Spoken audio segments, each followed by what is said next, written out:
I think part of that is the success of your film is due to the fact that, like Bowie himself, you project, as a fan, you project your own meaning onto it.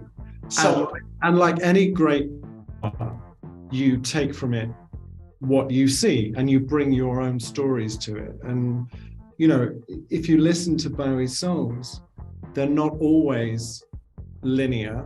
They sometimes don't necessarily make sense, but there are aspects of it that you can relate to, and different people relate to different things. So I think there's a definite correlation there.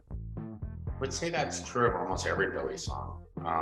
Trying to extract what his intent was from our interpretation is quite a elusive challenge when it comes to Bowie.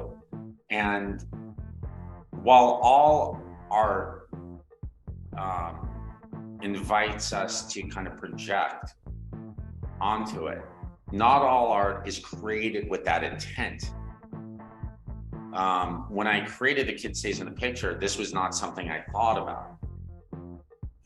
When I arrived at Bowie, I tried to incorporate as many of his ideas and strategies and approaches to constructing art. And Bowie was really conscious of the relationship between spectator and artist, and inviting a kind of participatory experience and inviting us to project. He talks about that during the Ziggy section of the film.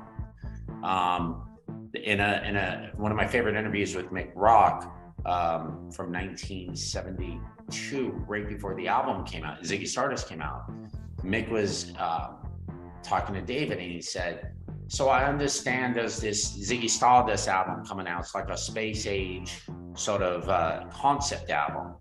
And David said, oh, no, man, I just mentioned space and moonbeams in like one or two songs. The audience is going to fill in the blanks. And I think even with the cut-up process, you know, he discusses in the film how it invited him to kind of project and conjure up interpretations and meanings. So Moonage Daydream was created with this in mind. It's not, I'd like to say, about David Jones. It's about Bowie in quotations. And ultimately, it's designed to invite the audience to project and reflect their own experiences on the screen. And I think the omission of talking heads and facts create an environment that's really conducive for projection. You know, if Bowie's songs were really literal, you know, and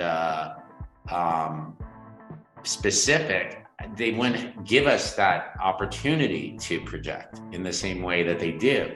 So it was important that the film take on that relationship with the viewer.